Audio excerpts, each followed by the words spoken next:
I was a prisoner of the moment following game one, where I'm like, the Atlanta Hawks are going to the NBA Finals. Complete prisoner of the moment. And I said that to Kayson. The Milwaukee Bucks came out flat, man. They came out very flat at home in that game one. I don't know if it's just that they weren't ready following that game seven in Brooklyn, whatever it was, that Chris Middleton didn't play well. You know, you're not gonna say Giannis didn't play well, but he wasn't Superman. The Milwaukee Bucks just did not play well. And then they come out in game two and they show out. They come out in game three and they show out. You know, so I got them winning tonight, and right now I think it's Phoenix Suns versus Milwaukee in the NBA Finals.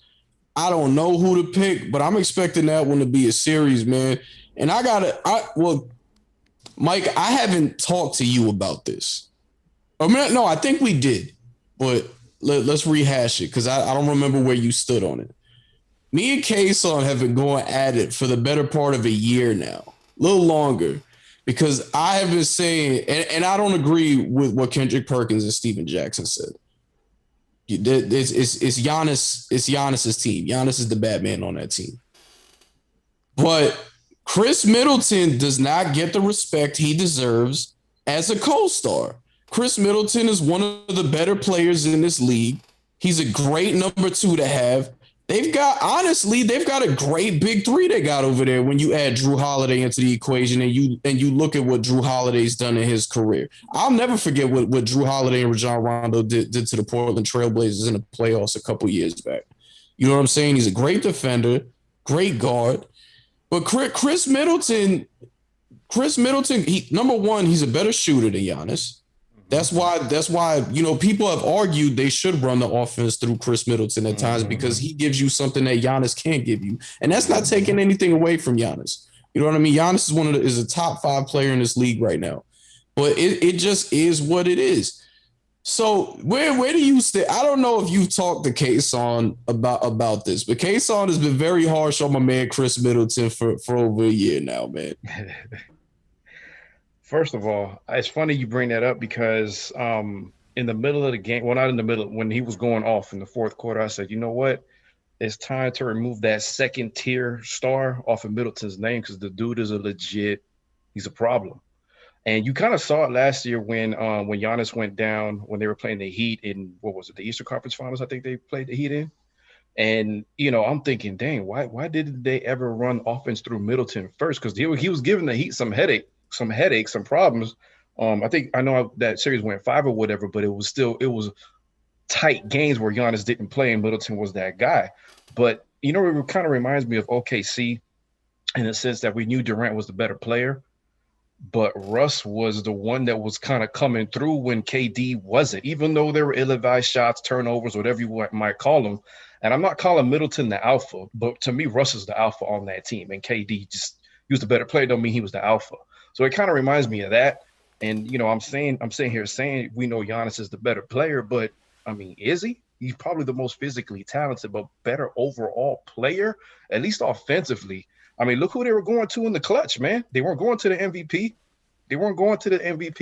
And listen, Giannis is a good teammate. He got it going. I'm going to let my man get his. That's what you're supposed to do. But that's not the way that a friend of mine said that Giannis is to the paint as what Steph Curry is to the three-point line. What's that? Unstoppable. If you got somebody like that, you park his butt down and, you know, below the free throw line, you let him do work. But that's not what was going on. But listen, I agree with you 100%. It's time for Middleton, for people to get that tag off of Middleton. It's probably been that way for a while, but credit to him. He knows Giannis is the dude, and he only shows up, I guess, if he has to or if he's hot or whatever. But Middleton is probably a top, I don't know, 10. I don't know if I should say 10, maybe top 12, 15 player for sure in the league. You could argue top 10. Maybe I'm knee jerking, but he deserves to be in that conversation. I don't think Kayson agrees about a facial expression he put on after he said that.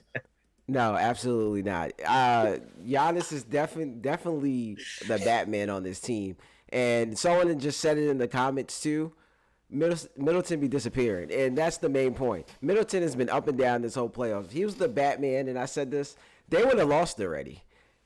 Giannis is the Batman, and that just tells you all. Middleton has been able to pick and choose what games he wants to show up, what games he don't want to show up.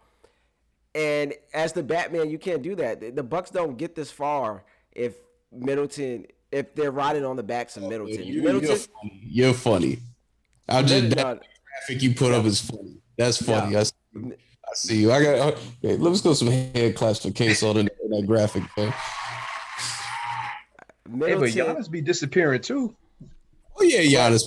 Also, the reason why, both of y'all brought up this Heat series. About that Heat series, it was only one game. Milton only showed out for one game. Giannis went out in game 4. He helped them push it to 5 so they didn't get swept. He only showed out for one game. And also, he's the better shooter. So, like, down the stretch, it's easy for him to kind of go get the ball and get a shot off or create a shot or do whatever he has to do. And Giannis, you got to run pick and rolls and stuff for him. It's kind of like, I don't know if I want to bring this up, but it's kind of like, who was better, Shaq or Kobe when they was winning those championships? Man, I mean, they don't win without each other. The dead. God rest the dead. Kobe Bryant, one of the greatest of all time. But I'm gonna be honest with you. I don't want to. Why'd you do that, man? Because you gonna have. It was Shaq. Shaq got the 3 Finals MVP. I have always said Shaq was the best player on those Lakers teams. Even when he doesn't want to admit it himself. That's why he won Finals MVP every time. But who got the ball down the stretch? But look, you're not saying nothing different than what I'm saying. I opened up the soliloquy by saying it's Giannis's team. Giannis is the Batman on the team. And then I said everything else because you are one of the people that don't want to give Chris Middleton his just due. Don't want to give Chris Middleton his respect. And you know what? Let's talk about Chris Middleton's career. Chris Middleton was not drafted by the Milwaukee Bucks. Chris Middleton was not a lottery pick. Neither was Giannis, but Giannis was right outside the lottery. Chris Middleton had to put in work. At one point, he was teetering on G League player.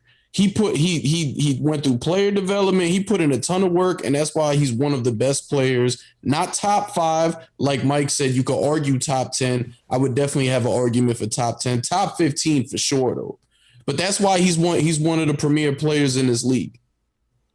Yeah, sure, but like I said, I'm going to compare it to the Shaq and Kobe situation where Shaq was obviously the better player and Giannis is the better player and he's the Batman and it's his team. But down the stretch, it's easier for like a guard to get the ball and create his own shot than it is for you to try to run and pick and roll or something for a big man. Or give it to him in the post where he can send a double. If Shaq could have hit free throws, we wouldn't be talking about this right now. That's the reason he didn't get the ball in the stretch. You think they're still giving Shaq the ball down low? If he can shoot free throws, absolutely. Nah, I don't think so. You're always gonna give it to the guard because the guard can create his own shot. Down free throws, they might have beat the Pistons, bro. Well, it's because he can create his own shot. Usually, the guard's gonna get the ball because he's gonna be able to do 1-on-1 and get a shot. It's gonna be harder for a big man to get it off the pick and roll or try to post. I guess it's preference because we're talking about a different NBA too. Because remember back in the day, you're talking about the most unstoppable force to ever play, at least physically speaking, on the hardwood that we've seen ever. So I get it. Easier for a guard. I am not arguing that because you're 100% right. But to me, I'm trying to get the easier shot. And if I got a 330-pounder sitting 5 feet away from the basket, I'm gonna dump it down low. But they're probably going to just front the post and make it hard for you to get it there. Now you have to have someone who can get the ball to him. And you got to worry about maybe a charge. They're going to send a double. It's just harder for a big man to get the ball down a stretch like that than it is for a guard to get the ball and just call ISO and get everyone out the way. And if you can ISO like that, you're going to get any shot you want. And someone said, I love Kobe, but he doesn't win a ring without a dominant big man. No, he doesn't. They don't win without each other. No, it's true. Like Pau Gasol, like he wasn't winning those championships without Pau either. He was the premier man on those. But he was definitely the best player with Pau. Oh yeah. It's a different story with Pau. But also, I want to say there was one game in the NBA Finals where Kobe was not playing well, and Pau bailed him out. You mean Game 7 versus the Celtics, where the Celtics gave up a double-digit lead and they should have won? I'm still mad at that. I'm not a Celtics fan. I'm a KG fan, but I'm still mad at that. But look, and these are the things I don't like to talk about these things now because you don't want to. Number one, you don't want to disrespect one of the greatest to ever do it, and also you don't want to speak, ill of the dead. But these are some of the realities of Kobe Bryant that we don't like to talk about because how his fans or how fans are just get with it, and nonetheless they are realities. Yeah, I was gonna say, well, the facts are the facts. Like, obviously, God bless the dead Kobe Bryant, but the facts are the facts. He knows he didn't play a good game 7. I mean, I still think he finished with like a shade over 20 in that game. He was a good rebounder in that game, but he didn't shoot well. And for being a guy that, the closest thing to Mike we've ever seen,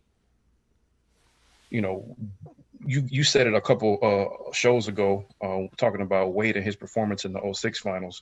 That was the closest thing to Jordan that I've ever seen in terms of a finals performance. That's true.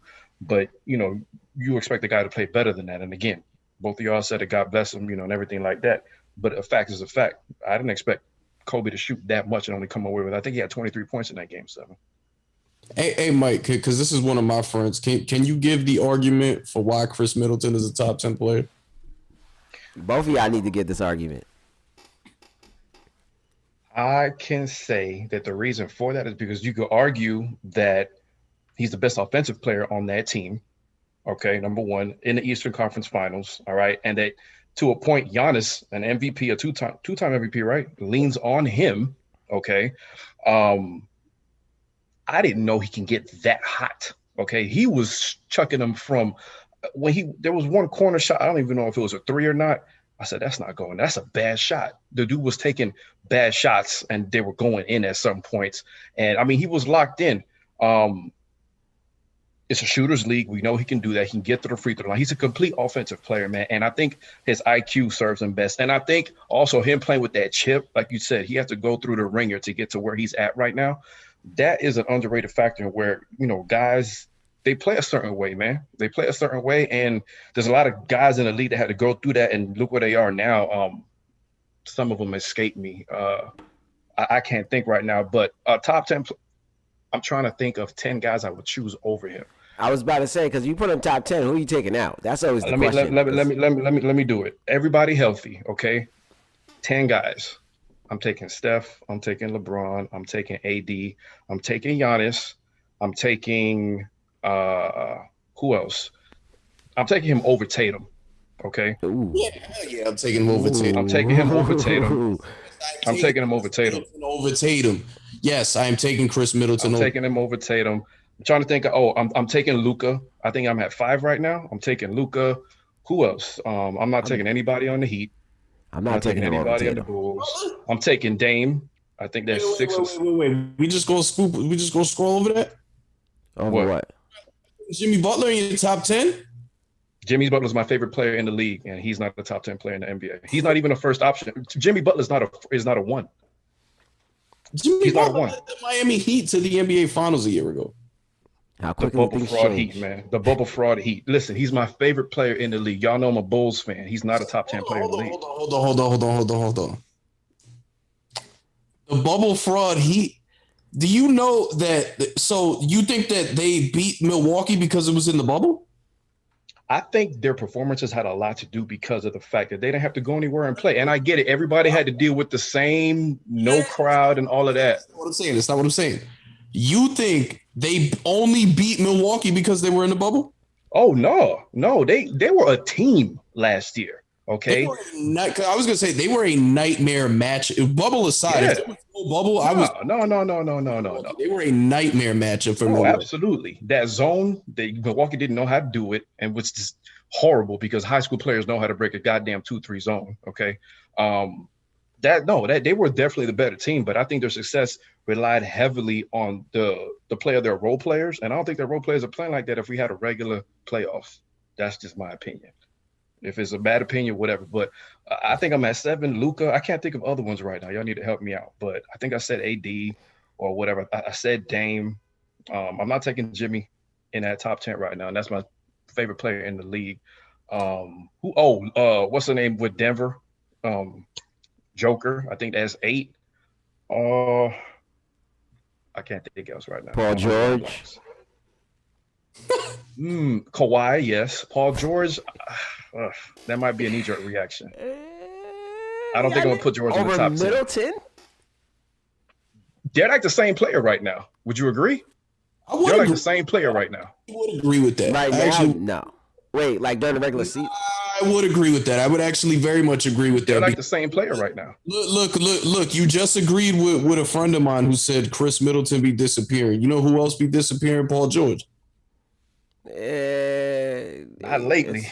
Yeah, I was about to say. Even A. Smith of it is not.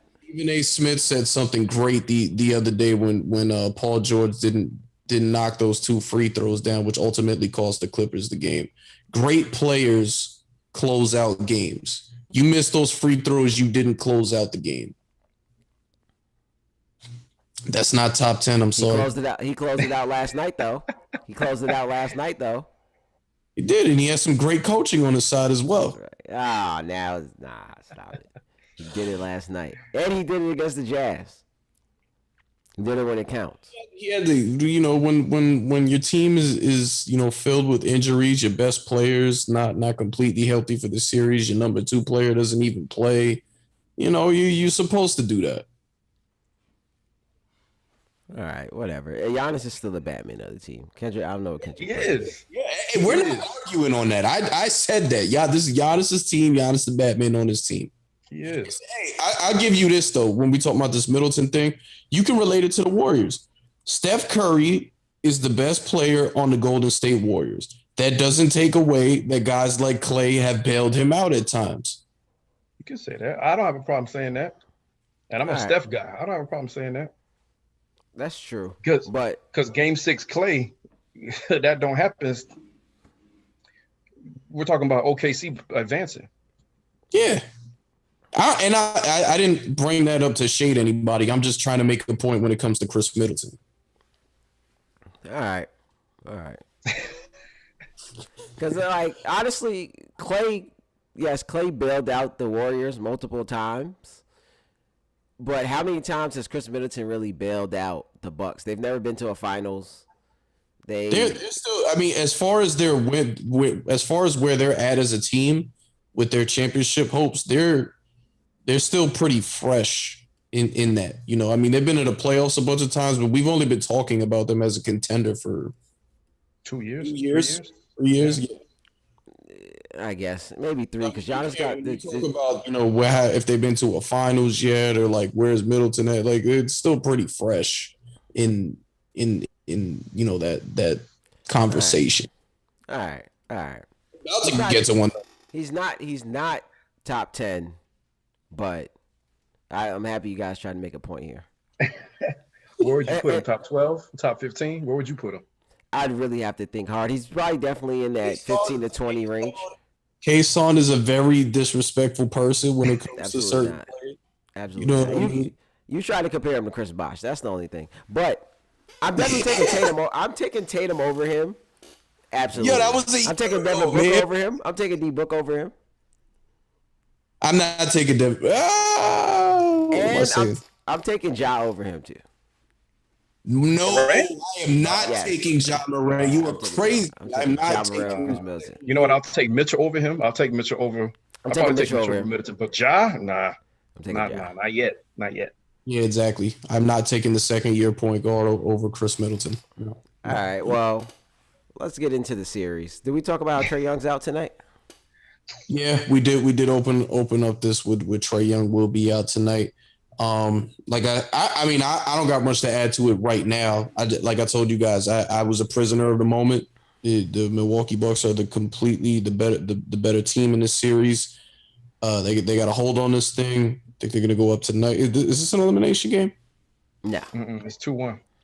Okay, they're going up 3-1 tonight. My thing, their confidence has to be shot because you're coming off of real bad ass whooping game 2, right? That ass is second game in Milwaukee, bad game 2. Or was it game 3? It was game 3. First game in Atlanta. They got on a silver platter. And then last time you played a better game, a good game, probably a game that you were in it and you still lost. And then So you got to rebound from those two things, and now you find out that your leader is hurt.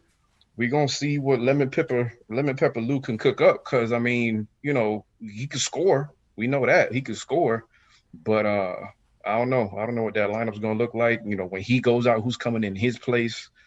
But I got the Bucks, just like you, Rich, and I'm assuming Kayson. Yeah, I'm gonna go with the Bucks tonight. I think if Trey Young can't be healthy, then the series is kind of over. I thought if Trey Young was healthy, that they still had a chance, but with him being out, and if he has to miss this game, then it really might be serious because their season is kind of on the line. It's a deep bone bruise, so I don't think we're gonna see him for the rest of this series. For the rest of the series, I think he's done.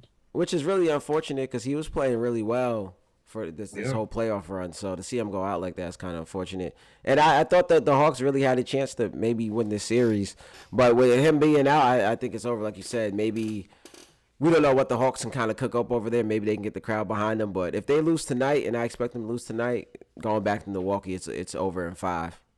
I mean, we'll see, man. Because look, I'm hopefully it's one of those things that like rallies the troops because we've been talking about all year long how deep and how athletic and how young the Hawks are. Young teams are resilient. They don't know no better. Okay, this is probably a good. I think this is a good example. I'm gonna use up in a completely different sport. When the Marlins won the World Series, and I'm not even a baseball guy. It's just literally the first thing that came to my mind. When they won the World Series in '03, that team was full of dudes that didn't know what the hell they were doing, but they won under the biggest lights at Yankee Stadium. In 6 games, they bullied the bullies, and so we'll see if Atlanta's about that life right now. I mean, I'm bringing up right now. You look at their roster, and I'm a big Collins guy. I mean, how can you not be, right? The dude could play, but in terms of what they got at their disposal, you're looking at, okay, you got Collins. I'm not big on Capella. Capella's nothing without a point guard. Bogdanovich or Werder, Gallinari's been shutting me up. Solomon Hill may need to put on his, rough some people up and, maybe give them that edge that you probably need in a game like this since your star is out. Tony Snell, I'm a Bulls guy. That's a guy to be disappearing. Cameron this ain't playing, but we'll see, man. We'll see. And Lou Williams, he's gonna have to have 30 plus for them to even have a chance. But it's defensively too. Cam Reddish just came back last game. Oh, he did. Yeah, Okay. I thought Cam Reddish was back. Oh, okay. But that's another guy. I see what you're talking about, and that can happen sometimes. But I think eventually that kind of runs out. Like sometimes you just run into a team that is just better than you. And if Chris Middleton is who you guys say he is, then the Bucks should just be better than the Hawks, especially without the Hawks' best player. So I think they are young and they don't know no better, and they're gonna come out here and play hard, and they might make it a closer game than some of us expect. But I think they're just gonna run into a team that's better than them. Not unless your boy Chris Middleton disappears again. I figured out the Chris Middleton hate. Because Kayson could be a petty person at times, and like he's not happy with my, pandemic peace slander. So because he sees that, I like to make points about Chris Middleton that are similar, he's just going to like die on that hill that Chris Middleton's not as good as like we all say he is. Stephen A. Smith came out and said he's been on a roller coaster the whole playoffs, and that's true. Name one game won so far that he's played good in. That's why that's why it goes to Mike's point that him and Paul George are similar players. And I've been defending Paul George. I have. That's one thing that I'm on your side with that Paul George argument, Kayson, and not necessarily Rich's. But I mean, right now, that's the same dude, in my opinion. You know what it is too? Maybe because we've seen Paul George be able to do it at being the best player. Chris Middleton hasn't really gotten an opportunity to show us that he can do it as the best player on the team. Because it's different when teams are worried about Giannis and you're the second best player trying to create your own shot. When you're the best player and teams are focused in every night to stop you as the best player, is Chris Middleton going to be the same Chris Middleton? But that's not fair, man. That's not his fault. Like, people used to give Kevin Love that same thing. Like, oh, look what he's doing, averaging 20 rebounds and his double-double. He's the best player on the sorry Minnesota team. That's not his fault. He's doing it in the NBA. It's not his fault, but it's just now it's like, I guess, and maybe this is why superstars maybe do what they do sometimes, because people like us. Now it's like, can you do it alone? So it's hard for me to put you over someone that I know did it in maybe a tougher situation than you are. Sometimes it's easier. So it's like when a player puts up garbage stats on puts up good stats on a garbage team. Now you're like, can you do that on a good team? You guys are going out there every night.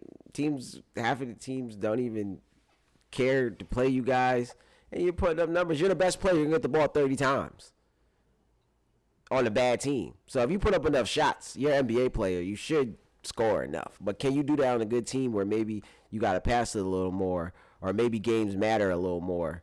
So that's maybe where I'm at with it. It comes with the territory, man. Mm-hmm.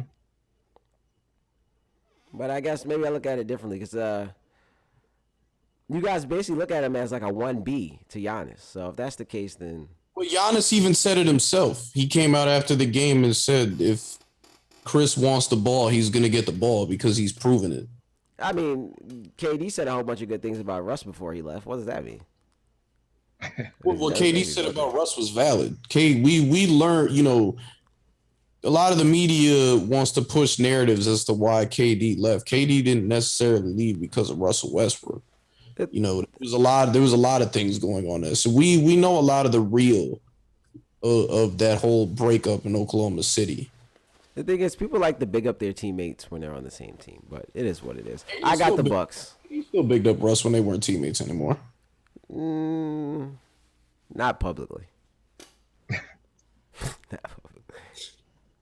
I got the Hawks in 5.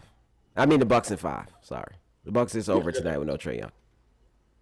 I got the Bucks at 5. I want this is going to be a hoop show, of course, but I do want to stray away from hoops for a quick second. Oh, my man Mosby is in the comment section right now, so if you want to chime into this, feel free to chime into this. We can have a conversation.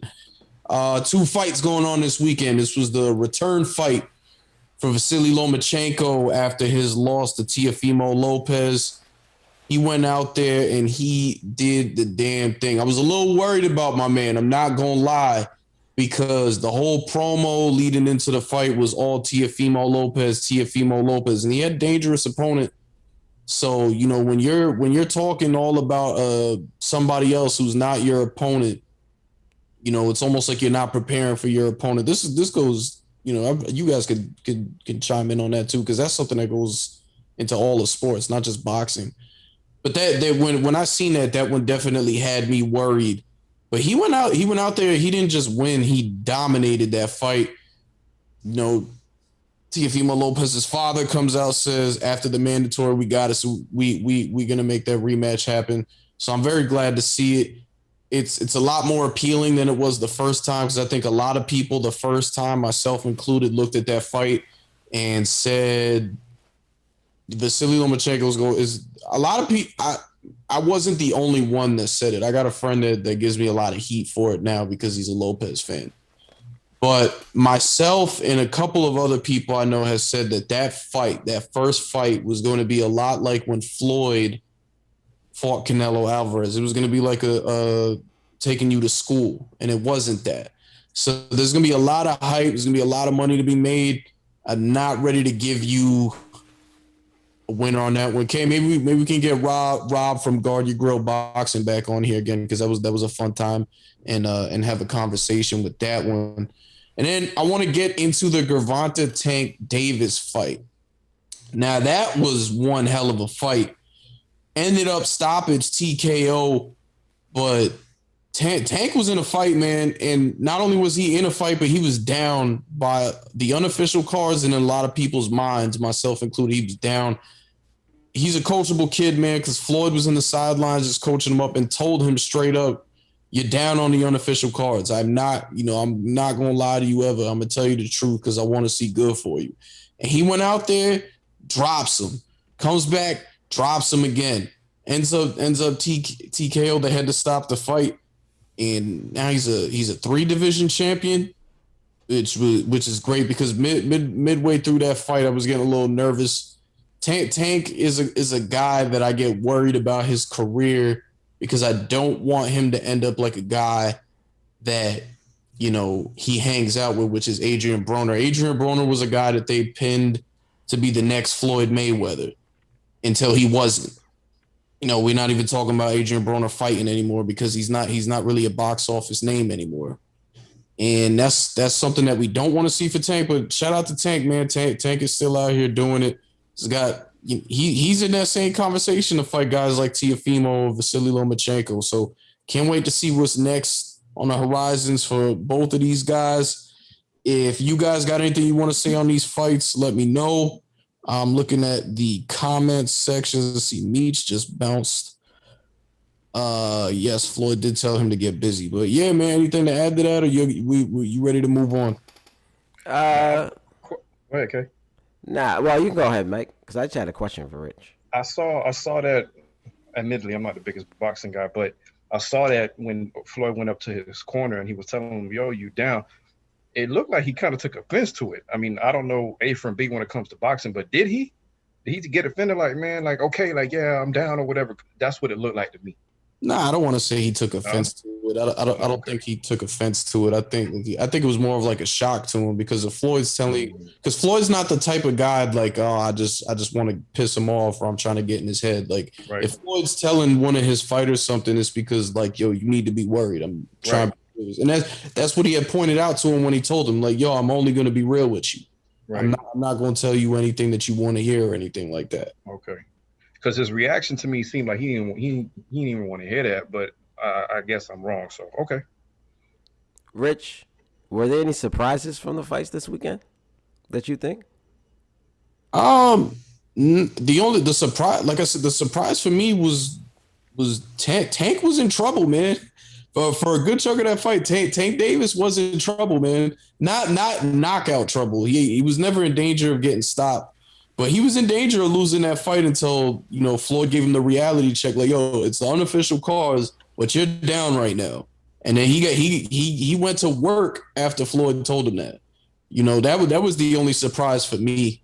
And, I love that boxing is in a way better place now than it was a couple years ago.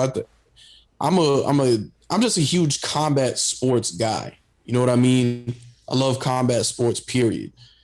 But the rise of MMA and the UFC really took a lot away from boxing to where if you're not a boxing purist and like just a huge boxing fan, you're not going to care about a lot of these events. And boxing's kind of starting to get back to a place where, hey, there's a boxing event on this weekend. Let's go watch it instead of Floyd's fighting. Let's go watch it. Yeah, I'm just glad to see that. And I'm hoping that a lot of these guys, because that's Floyd what Floyd did for boxing was a gift and a curse. It was a gift in the shine that he gave the sport, but a curse in that all these young guys want to have these undefeated records. So if you go 20, 30, 40 years ago, all the best guys were fighting each other. Right. Sugar Ray Leonard was fighting Marvin Hagler. You had Hagler Hearns.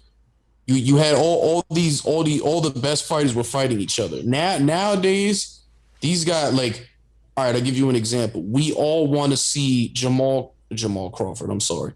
We all want to see Terrence Crawford versus Errol Spence. We've been wanting to see this for years now. Those two are not going to fight each other it'll probably be another couple of years before those two fight each other. And if you talk to a boxing, and I'm an Errol Spence guy, Kayson knows this. Earl Spence his family's actually from the town that me and Kayson both grew up in. Our families both know his family, both sides of his family's real well. I'm an Earl Spence guy.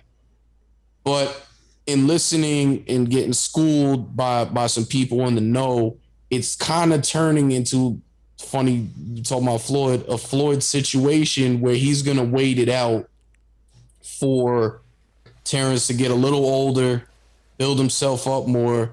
So when they do fight, it's gonna be more in his favor to win that fight because he's just got a lot of factors in his favor. So you say he's scared? I don't want to say no. I don't want to say he's scared. I think it's a thing. I think if he had to fight Terrence Crawford, he would do it. But what is having to fight him? What's the point of waiting 2 years? Then if you don't have to fight him, I don't get that point. What is you have to fight him? What is that? It's a business thing. I'm not just talking about ensuring the win. I'm talking about Terrence Crawford fighting some other people where he becomes even more of a household name. And now when they do fight, there's going to be even more money to be made. It's going to be a huge pay-per-view event when those two fight each other, because it'll be a big event if those two fight each other now. But if they fight each other a couple years down the road, everybody and their mom's going to be checking for that fight. You don't think the hype's gonna die down by then? No. I guess I think the hype could maybe die down by then, but because especially in a case like, what if one of them catches a loss before that fight happens? That low key like lessens the fight, because sometimes people want to see two undefeated boxers go at it, and then one of them loses. It's kind of like That's why after what's his name right now? Ooh, God, I can't. The guy who lost to Tyson Fury. Well, I can't think of his name right now. Got it lost to Tyson Fury. You talking about Deontay Wilder. Oh, yeah. Wilder. I've been that's another one. You know, when we had Rob on, me and Rob were going crazy with that one, because I never thought Deontay. Again, if you talk to any boxing purist, everyone has always said the same thing about Deontay Wilder. Deontay Wilder is not a technically sound fighter. He's not, he's not a skilled fighter. But the power that he has behind his punt, like every fight when Deontay Wilder became a name, every fight that he had, he was down on the cards before he knocked the guy out. Wow. But he was undefeated, and after that fight, he was probably going to fight Joshua. No one really wants to see him fight Joshua now after he has that loss. So that kind of lessens the hype for a fight sometimes. Yeah, but that's the thing. When Wilder lost, all he did was solidify what all the critics had been saying about him, was that he wasn't actually that good of a fighter. He's just got this gift from God in the punching power, that when he hits you with his right hand and it connects where it's supposed to, you're going to sleep. But he's never been the best boxer in the world. He's never been He's been a top 5 heavyweight as far as name and wins goes. But if we're talking about skill for skill, he doesn't match up against Anthony Joshua. He doesn't match up against Tyson Fury. And Tyson Fury went out there. Tyson Fury showed you that in the first fight. He just got dropped and, was able to get up. And then in the second fight, he really showed it to you because he just completely outclassed him. Mm-hmm. My point more is that fights can die down a little bit if one of them end up taking a loss, but it'll be interesting to see how it works out in the next couple of years. I'll say that while you're right about it dying down, when you brought up the whole Deontay Wilder thing, the hype with Wilder really died down and that's why I was saying what I was saying. It really died down because it just proved what everyone had been saying, because the critics were loud about it. It's just nobody else really wanted to hear it because he was winning at the end of the day. Mm. To your point about boxing being back on the come up, and it been having some down years or whatever, and MMA has a large part to do with that. And it's true because not that I've always been a big boxing guy, but I've been more into it. But the heavyweight division being down had a lot to do with that. Okay, and to me, I'm a heavyweight guy. Nothing about the skinny dudes fighting. I'm a $180. Not to cut you off, Mike, but that's also a big that really is a big part of it, because the heavyweights been, and everybody loves the fights, period. But when the heavyweight, and that's something that a lot of people have said as well, when the heavyweights are on, everybody wants to get into boxing. Yeah. And it's still not in a great place because we're looking for the American heavyweight.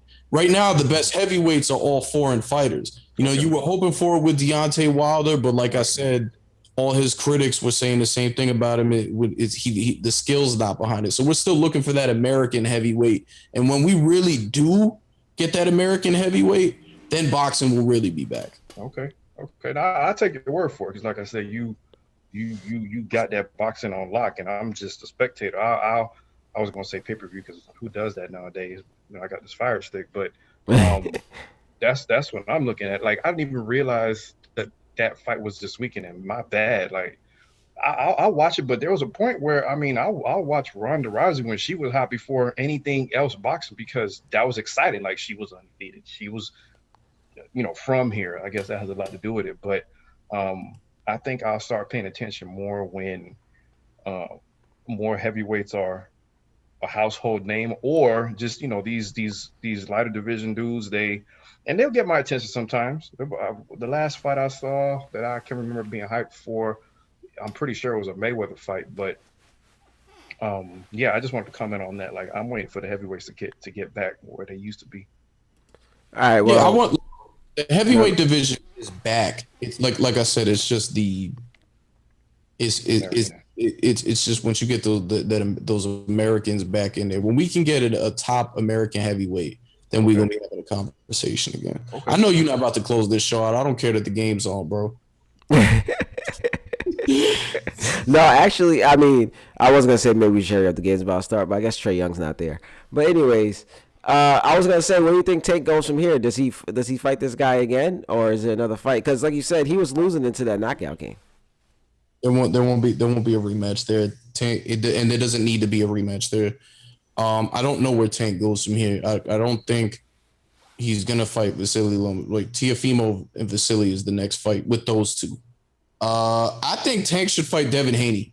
Devin Haney's, or I mean, he could fight. What's this Mexican kid's name, man? I'm over here supposed to be a boxing enthusiast, and I can't remember this kid's name. Ryan Garcia. He could fight Ryan Garcia. I think he would beat Ryan Garcia handily, though. The Tank should fight Devin Haney. That's the fight I want to see. But I think we'll probably see him fight Ryan Garcia next. All And right. I love what he's saying, by the way, because he's completely right in everything that he's saying as far as it being a business and all that. Yeah, Meech kind of just agreed with what you were saying, so I guess that's one thing you guys could agree on. I actually agreed with what Meech was saying about Doc Rivers. I told Meech when he called in why I was like not on his side about it because it was coming off more trollish than anything. But I agree with what Meech was saying about Doc Rivers. Nah, What was that? definitely. All right, What so was what's that? what's the next big fight we should look out for? Should we care about this rematch with Tyson Fury and I am. It's a spectacle. You should care about it because it's a spectacle. Tyson Fury will win. I mean, unless he gets caught, but I think he's just a little too smart for that, and he's in the Kronk's gym. It was great that he went over there to get that second. Do your history on the Kronk's gym in Detroit, man. In the all of the amazing fighters over the years that have come out of that gym.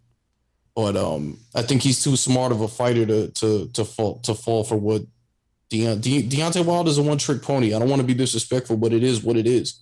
And I think Deontay Wilder should have took a tune up fight before he just jumped right back into a Tyson Fury fight. But he's got a lot of pride in him. I think he and whoever's around him is extremely foolish for taking Mark Breland off his team because Mark Breland made him, and he is kind of Mark Breland in the new century. He's just a heavyweight. But it's a lot of the moves that Deontay Wilder has made since losing that fight are going to come back to bite him in his career. But to answer your question, it's still a spectacle. They'll make a lot of money. We should still care about that fight. Did you see that stare down though? 5 minutes. You saw it, Hey, Kayson? They was he had the shades on, man. he did. You got to take the because then it He takes did. away from it a little bit. I still believe in Wilder. Like you said, he just needs to get if he can get the right hit, he has that It just punching takes power. one I'm punch, still man. yeah, I still believe in. It. I still But you see, obviously the you know. thing with that, go ahead. My bad. I think we're Nah, done. I Go was just ahead. gonna say obviously you know you hear every when you can hit like that you have a puncher's chance. So he always has a chance. Yeah, The thing with that, like you say, you just need to connect once. But Tyson Fury's crazy, and crazy people. It take a lot to take him down, man. It take a lot to take him out. Tyson crazy. Off topic, really quick. This is just kind of funny. Something reminded me about um a long time ago. I forgot what I was doing on the FIU's campus, and I was hanging on the track team a lot. And there was this dude on the track team, and two dudes on the track team, and they would mess around a lot, and run after each other and just, try to rough each other up. And the crazier one fell down a flight of stairs trying to run after the other dude that it was fighting, right? And he rolled down the flight of stairs and he chasing after the dude just came up like in like sprinter form and just started running after the dude saying, I ain't hurt, dog. I'm crazy. I'm crazy. I ain't hurt, dog. I'm crazy. And he kept running after him. So it take a little extra to knock some crazy people out because they got that crazy person strength. So, yeah. Yeah. I just, like I said, I think when it comes to the IQ that Tyson Fury has, along with the team he has behind him, he'll be fine there. And I just don't like the moves that Wilder made after that fight. I'm a big believer in karma. When you have a coach that we all know made you the guy that you are today, and you get rid of him because he made the right decision, I just don't like that. And I think that's just only one of the reasons why. And like I said, he's a one-trick pony, and I don't see Tyson Fury falling for that. A lot of Deontay Wilder, because here's the thing, and I do this in any sport I'm talking about, because I'm a fan of guys. You know what I mean? I'm a fan of like LeBron's, I'm a fan of Russell Westbrook's. But when I'm having a serious conversation, that all goes out the window. I gotta take the blinders off. You know what I mean? And some people just don't. A lot of people that I've talked to when it comes to Deontay Wilder refuse to do that. You know what I mean? If Deontay Wilder's punching power was such a factor against a guy like Tyson Fury, he wouldn't have lost the second fight. You know what I mean? Yeah, I mean, Tyson Fury had the perfect game plan, and everybody's like, nah, it's not gonna work. He said it. He said, I'm gonna fight him on the inside. I'm gonna come in. I'm gonna fight him on the inside, and he did it. Dropped him a bunch of times. He came with the excuses after the fight, but you know what I mean? He executed the game plan perfectly. What's he gonna do next time? How are you gonna prepare for it when your best boxing trainer isn't in your corner anymore? that's true. Well, it's gonna be interesting to see how it goes forward, but he always got to punch his chance. So there's that. Only way. And also, he tried to blame it on his suit last time, so he's not gonna have the suit to blame it on. So He need to do better with that, man. His intro, I'm the just not cool whole with that, man. And he didn't look good in the ring. Like I literally every single fight Deontay Wilder has been in, he was losing before he got the knockout. It's like that sometimes. Don't believe me? Look it up. So that's the game plan. He needs to be losing to win that fight. No, the game plan is to knock him out, and that's always the game plan. So he's gonna knock him out. And also to what Mike was saying, like, yeah, he's crazy. He might get up, but if he can get a couple knockdowns in there, he may be able to come away with the win. I just can't see it, man. I can't see it. But before we move on from the boxing topic, just a couple quick ones. The Tyson Fury Deontay Wilder fight was July 24th. Definitely everybody be tuning for that. Jermell Charlo will be fighting Brian Carlos Castano on July 17th. That's definitely one that we all need to be tuned into. Guillermo Rigondeaux will be fighting. If you want to watch that one, that's not the big one. Teofimo Lopez, who we opened this up, he's fighting his mandatory against George Kambosos. Definitely tune into that one. Manny Pacquiao, Earl Spence Jr. is August 21st, man. Who you got? Well, you obviously going with Earl, probably, right? Yeah, Earl's gonna win that one, man. You gotta convince us why he's gonna win that one. Because he's just a better fighter. Manny Pacquiao's in his 40s. He's not the same guy he once was. He's still, great. He definitely impressed me with what he did against Keith Thurman. But Earl Spence is the cream of the crop here, man. Props for Manny for taking that fight though. At 40-something. Big props. Let's get back to hoops, gentlemen. There's still some things that I want to talk to you guys before we get out of here. Atlanta's up 10-2, by the way, right now.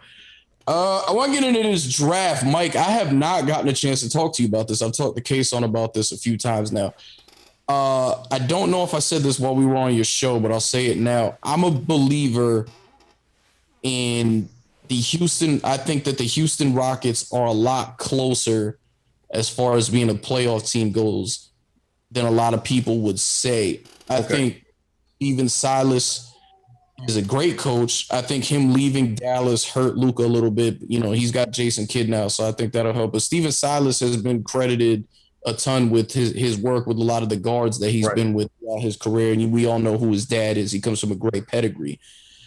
Now, a lot of people were saying I don't think anybody really projected the Houston Rockets to have the number 1 pick before the lottery. And we all know Cade Cunningham's going to go number 1. Mm-hmm. Most people were saying the number 2 pick should be Evan Mobley, the big man out of USC.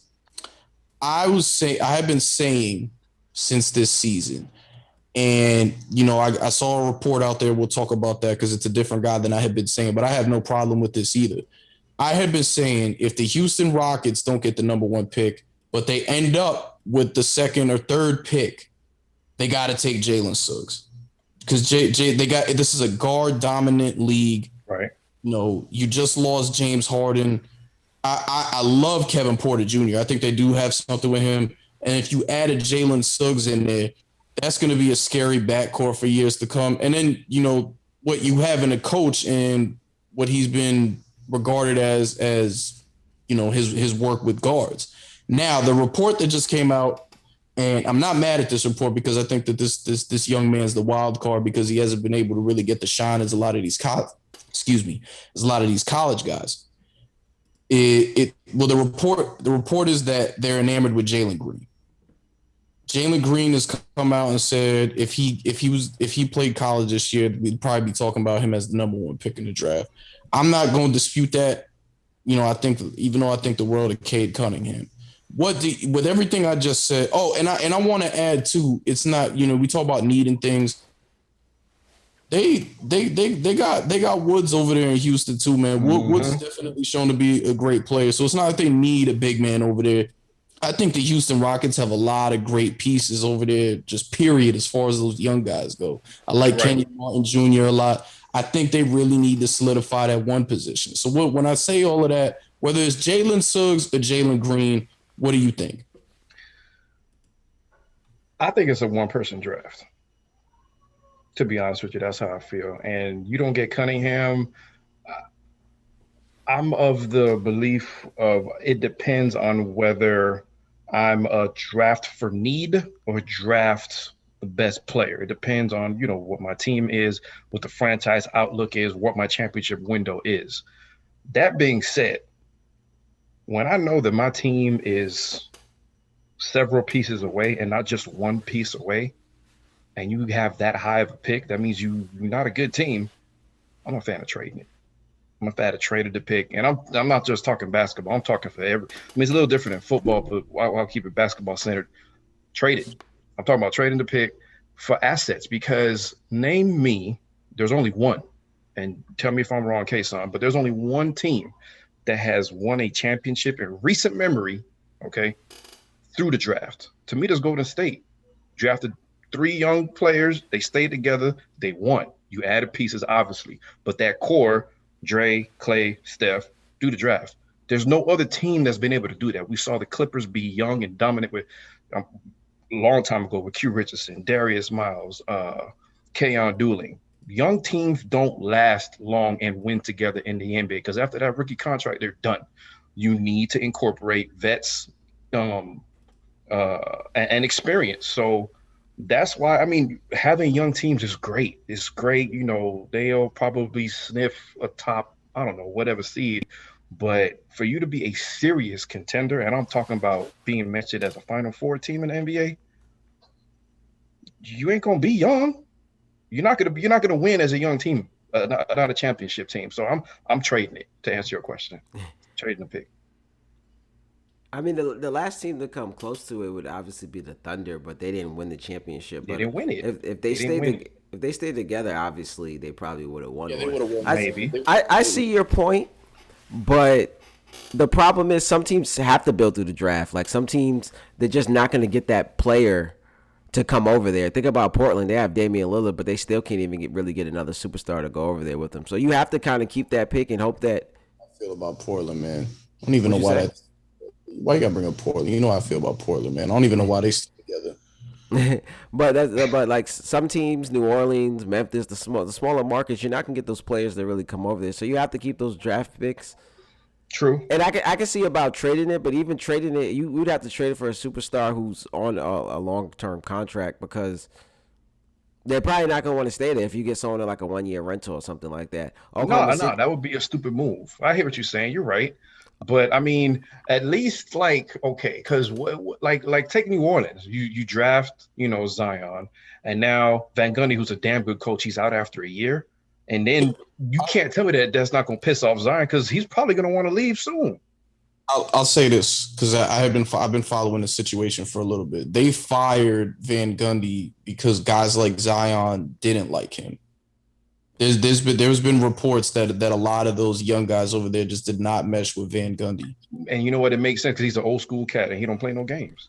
That makes and sense. when the hire first happened, a lot of us was kind of questioning it and I kind of was one of those surprised guys that was questioning it for sure. by the hire. So it was kind of a weird hire to start with. But also, I think New Orleans feels pressure to not mess this up. Obviously, they're like I said, they're in a small market. It's hard for them to get players over there, so they have to get everything kind of completely right over there. And they just lost a superstar in Anthony Davis, and before that, they lost a superstar in Chris Paul. So they're trying. They feel a lot of pressure right now to make sure they get it right. Yeah, So you're right. if Zion's even a little unhappy, the coach is probably gone. Yeah, and just to kind of center it back around on Houston, well, just the whole conversation about the young guys. I mean, Memphis is young. Memphis got a young core, and they're ascending right now. You know what I mean? They are. They drafted John Morant second overall. They drafted Jaren Jackson top 5 overall. I think it was Dylan something like Brooks is another draft. I'm not sure if he was a lottery pick, but that's another guy that they drafted. You know, that's an ascended team. I didn't expect them to get in the playoffs this year. And then when you go back to Houston, I mean, Kevin Porter is not a guy that they draft. He's a second year player. Even and I like I said, I think highly of Kevin Porter. I was very shocked that he went as low as he did in that draft. But you got him, you got Kenyon Martin Jr. All of these young guys that I'm talking about showed something to all of us last year when you watched him. Kevin Porter Jr. put up a 50 piece last year. You know what I mean? Mm-hmm. I think that they were just a team that didn't know what direction they were when they traded for John Wall.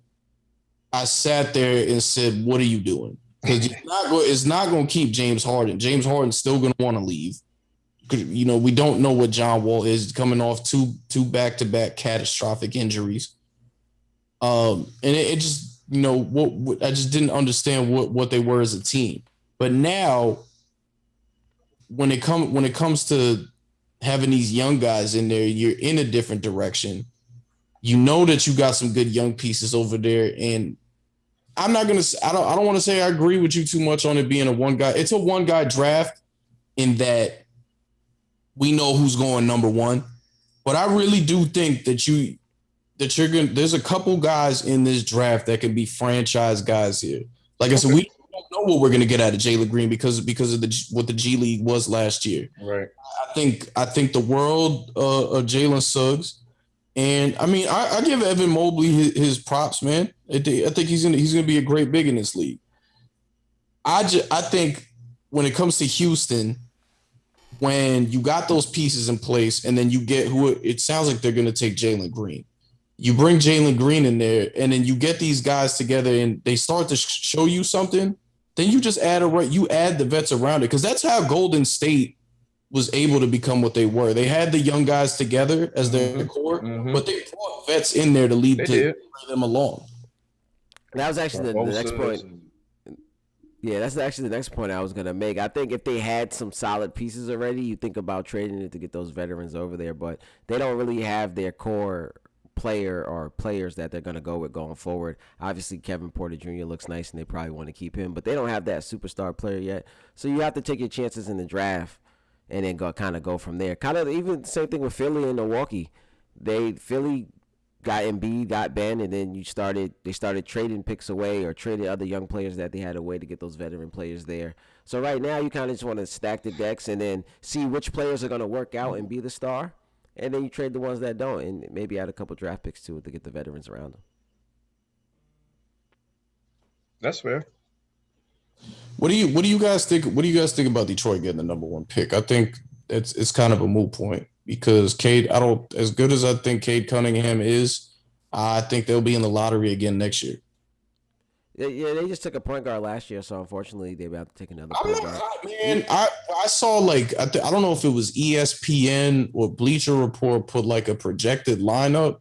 Cade Cunningham is the point guard of that team, man. Yeah, They had him. They had him as the three over what's the point guard's name? The light skinned kid. Killian Hayes, I think something like that. Yeah, Killian Hayes. Killian Hayes is going to end up being your six man unless you try to push him to you. I really don't think that highly of Killian Hayes. I'm sorry. I would try to play them as combo guards together and see how that kind of goes first. Or like you said, and if that doesn't work out, you push Hayes probably to the bench. But what do you guys think? I really don't think that highly of Killian Hayes. I don't think Killian Hayes is going to be a player in this league. Like, he's not going to be a face in this league. Detroit hasn't been a good place for players to go and play basketball right now. So I'm happy for Detroit to finally get something and that can maybe hopefully turn their franchise around because you think about Blake Griffin and those other stars, Derrick Rose over there, those guys who's over there and just didn't want to be there no more. And they weren't winning with those guys anyway. So it seemed like a very bad place to play basketball. So it's good that they can finally get something and maybe hopefully turn that around and get them back to how they was maybe in the early 2000s. What's the name still the coach? Toronto coach? What's his name? Yeah. He just got Dwayne Casey. He just got an extension over there. Okay. So, I mean, I think that's a plus. I think that's a good thing. I think he's a good coach for young players too. But I mean, I already told you what I would do to pick out trade it. Detroit's far, far, far away. But assuming they keep it, I mean, you know, Killian, I don't know what to think about him yet. You know, not yet. In this NBA, to me, I swear right now, and you know, everybody probably saying this at some point or whatever. I think I could probably get in there and average 6 points because anybody right now that could dribble a basketball could probably put a couple of hoops together in somebody's uniform because it's just no defense. But in this age of, you know, positionless basketball or whatever, I think you got to try and mix and match as much as you can and see what works because you never know. So them taking, you know, Cunningham, that could be a guy, he could probably play all five positions. Who knows? I don't know. He probably can play all five positions. And I'm not done on Killian yet. I see why you say that, but I haven't thrown in the towel on him yet. Yeah, I'll definitely play them together as combo guards and see how it goes. Get those guys in there to build a friendship and relationship. And you kind of hope for a Damian Lillard and C.J. McCollum situation. Yeah, but those guys were drafted like back. They were back to back, right?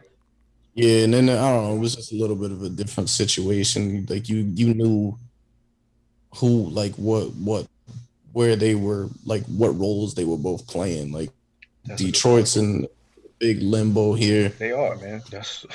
I mean, would you consider trading that pick if you were Detroit, or absolutely not? I mean, I've actually heard that like they are considering it. Absolutely not. I've heard that they are considering it. I don't think that they will. For who? The right price. You just gotta give it away. But like the Detroit in the last couple of years has tried to get those star players to come over there. Blake Griffin. These guys are kind of later on in their careers, but Blake Griffin. They just got Jeremy Grant to go over there. They got you just call Jeremy Grant Derrick Rose to go over there. But I'm saying they've tried to hit it out the park. Even back in the day, Josh Smith. They tried to hit it out the park. They need to stop that and start to rebuild. So this first round draft pick is exactly what they need. They need to focus on rebuilding and stop trying to hit it out the park. Just made it sound like the Knicks, man. Yeah, I mean, the thing is, Detroit is a basketball city. You know, they won. Well, it is, and a lot of people forget that, man. I mean, Mike, me and you are a little older, so we remember it. Like, I'm not even just talking about, you know, the Detroit team that won a title in 2004. 4, yeah, or 5. One of them, yeah. Even like before that, when Isaiah Thomas was over there, like, and all those guys say the same things. Like, whether it's the guys that were on the 04, whether it's Rip Hamilton or Chauncey Billups or you know, anybody else on those teams, or you go back to, you know, Isaiah Thomas and, you know, Mark Aguirre, right? Or you know, the Dennis Rodman, Bad Boys, John Sally, yeah. Exactly. They sit there and tell you, yo, Detroit, you will get love in Detroit like you haven't got love nowhere else. Like that, they want to see a winner over there. I believe that, but to my point, like I just said, they haven't been good lately. It's like the Knicks. People will say that about the Knicks too, but the Knicks haven't been good. Obviously, besides this year, they haven't been good lately, so people don't want to go there. It's like you said, like I said before, it sounded like the Knicks, but yeah, it sounded like a Knicks situation. If the Pistons were good and they shown that they were moving forward, people may want to go there. But like the Knicks situation, no matter how good of a place it is or good of a franchise it is, if y'all not doing good, people don't want to go there. Well, look what turned the Knicks around. Look what turned the Knicks around is, a coach that demanded respect and a culture change in Thibodeau. I'm not talking bad about you just mentioned his name. What's his name? The coach in Detroit? Casey. I'm not talking bad about it because I would take him, but I don't see him as a guy that could provide that culture change, like, and demand the respect like Tibbs would, because I ain't going late to no Tibbs meeting. None of that. Tibbs, he looks like the Godfather, some mafia dude that you're scared of or whatever. But maybe that's what Detroit needs: a guy that'll come in and the guys are going to respect, because it worked for New York, and New York was a dead end place. Well, I think what hurt Dwayne Casey in Detroit is he came in taking over, and they were trying to be a playoff team. Dwayne Casey in Toronto Dwayne Casey was a part of that process in Toronto of building it up. They were a lottery team with him, and were one of the premier teams in the Eastern Conference with him. He kind of built that up. Yeah. So I think this situation now, if they play it right, could be a lot similar. It could be a very good situation for Dwayne Casey. They also had a hell of a front office. They had a front office with a brain in Toronto that was a big deal, because they managed to get Kawhi. They knew it was going to be a 1 year run. It worked. Here's my thing. I don't think Detroit has a bad front office right now. I think they did that's one of the reasons why, I was kind of off on Van Gundy, because Van Gundy was running basketball operations in Detroit before he got fired. He really messed things up bad in Detroit. Nobody was going to give Reggie Jackson that contract. He did that. He's actually the one that traded for Blake Griffin. Not a lot of people were going to do that. A lot of the bad moves that we're talking about in recent memory with Detroit was Van Gundy. Yeah. Honestly, Van Gundy didn't give Josh Smith that contract. That was a terrible move. No, he said Reggie Jackson. You said Reggie Jackson, right? I'm saying Josh Smith, though. The Pistons have been bad for a little while now. Last year, they pulled the Knicks move and signed 4 centers, 5 centers. But Kayson's an OKC guy. That is he's a disciple. He's a disciple of drafting. No, but he's a disciple of Sam Presti. Good drafting. Well, I'm saying that he's a disciple of Sam Presti. And he's been credited for some moves that were made in Oklahoma City while he was there. Oh, Troy Weaver. Oh, yeah. They made a good hire by hiring him, and things are turning around. Things are probably turning around under him. But like I said, for the last 10 years, they haven't been that good. But Troy Weaver this is Troy Weaver's second year over there. He didn't have. Don't get me wrong. That was a bad first year as far as free agent goes. I don't know what he was doing. But I'm gonna let that one be an anomaly. You know what I mean? Because he still comes from a good pedigree, and I don't know, man. I think Detroit, if they play their cards right, there could be something there in a couple of years, because we think highly of Troy Weaver, who's running things over there in the front office. We think highly of Dwayne Casey, and now you got the number 1 pick in the draft. So we'll see. They just need to rebuild and stop trying to hit it out the park. I want to talk about your man Chris Middleton for a second. He's 1 for 6, and the Bucks are down 3. He's 1 for 6 and the Bucks are down 3. I want you to hear that statement again, because it's still early in the game. Yep, but this is how you feel me. He's disappearing. It's already starting. It's all right, man. I did want to say that was kind of the thing. Mike said it about rallying the troops. That was my thing with this game, that I didn't bring it up before it started. I'm kind of mad I didn't. Usually when this happens, teams do kind of pour those teams that are missing their guy do kind of pour it on a little bit. We're seeing that here with Atlanta now. Mm-hmm. Lou Williams 2-2. I'm telling you, he's gonna end up at 30+. Yeah, they might rally around and get the win tonight, but like I said, eventually the better team is gonna prevail. Before we close out, man, I did have one more thing I wanted to get into. Uh, Well, what was you about to say, Rich? I said before we close out, there was one more thing I wanted to get into. Please enlighten us. Paul George, has been last night was talking about his criticisms and everything and how he's been getting them.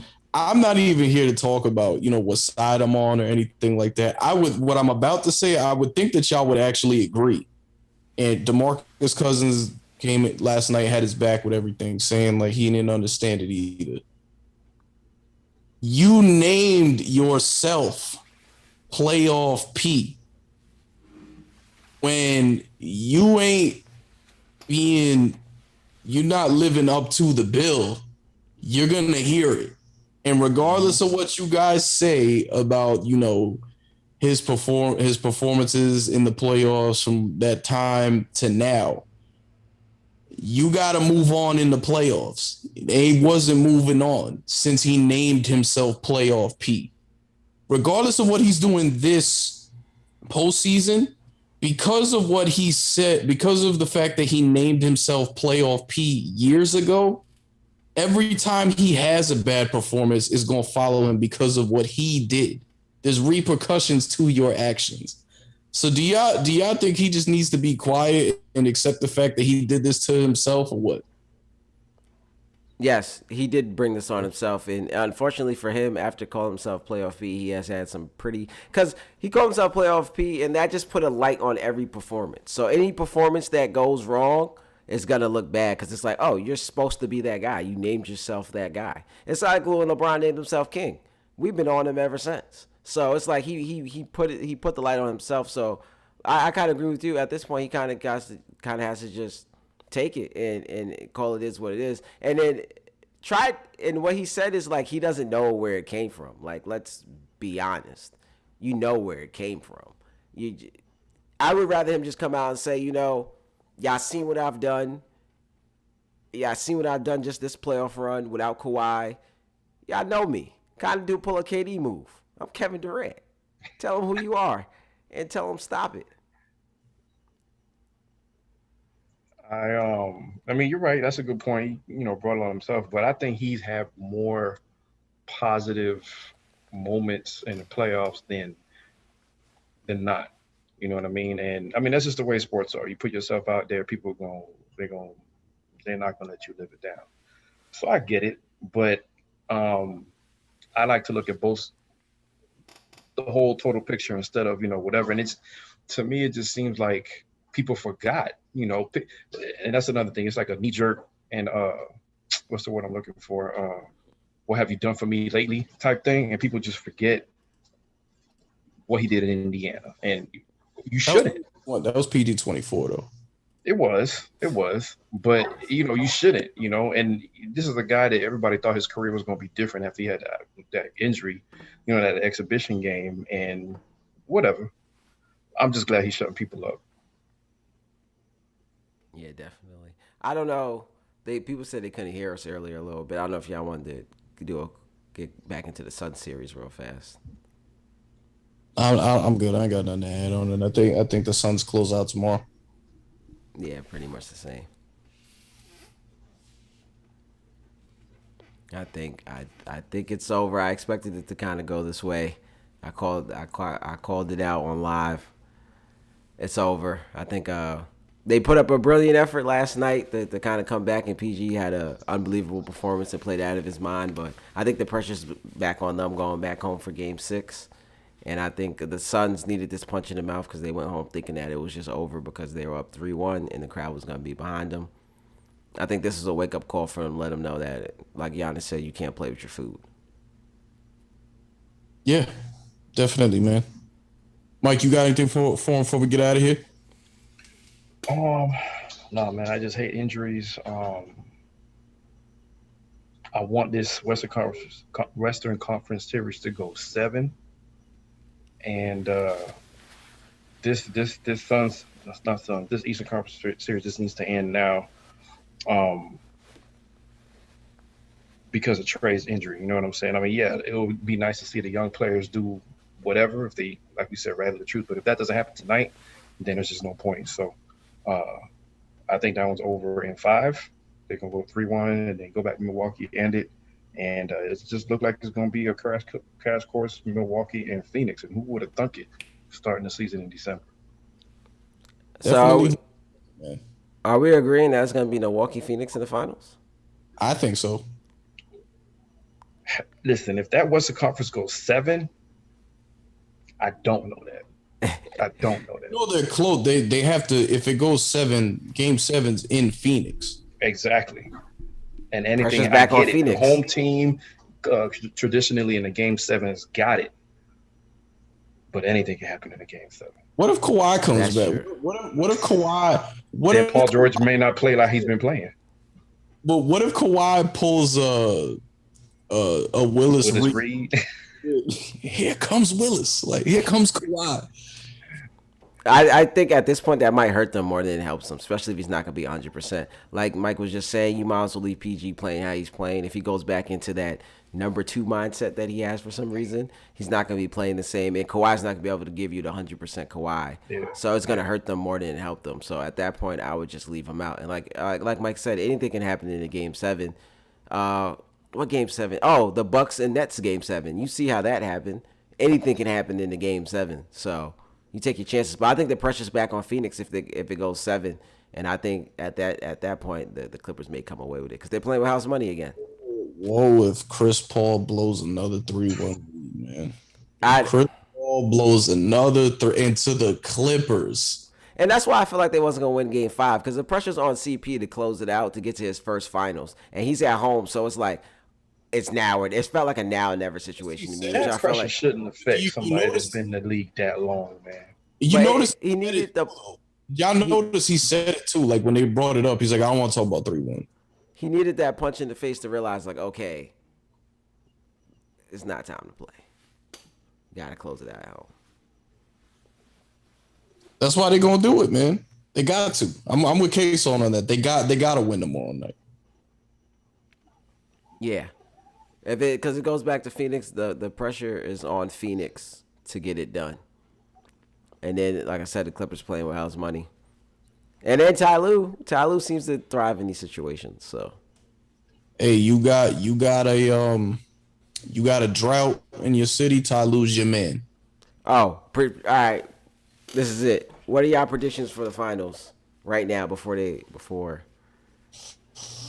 I'm not doing that yet. I can't. I'm sorry. I can't. I'm going. This is way early, and I might change my opinion next week. I'm going Bucks Phoenix. I'm picking the Bucks in 7. I'm going Bucks Phoenix, but that's all I'll say. I got Bucks versus Phoenix in the NBA Finals. My next week it'll be set, and I might change my mind, but that's what I'm going with right now, off the top of my head. We can't hear you anymore, Mike. Mike, you're muted. I said I don't know. I can't answer that question. I can't. Can you give us a who's who though? Who's going up against who? Because that's what I'm doing. I got Milwaukee, Phoenix, and I'm leaving it at that. I mean, we don't have to hold. That's the thing. If it goes Game 7, I don't know. I don't know. If it goes Game 7, I don't know. But to answer your question, you know what? I'm gonna say Phoenix and Milwaukee because I think Phoenix is gonna win Game 7. I think it's going 7, and I'm gonna say the home team. I may change my mind because I think if Phoenix and the Bucks play, Phoenix will have home court Game 7 again, and I might go Phoenix. I'm gonna wait for it to be set. That was just my way too early predictions. Hey, I'll tell you this: if it goes Game 7, I'm gonna pick the Clippers to win it. I might too. I might. Because I might. I can see that happening. I can see myself changing my pick. I might. I mean, it depends on how they look in Game 6, you know? Gentlemen, it's been great. Mike, I want to thank you for joining us. Hopefully we'll join you again soon on your show. Let's look forward to a great game tonight. Atlanta Hawks up by 9. But we signing out. It is Rich. It's Kayson. It's the great Mike McCoy, and we will see you guys next time. Got it.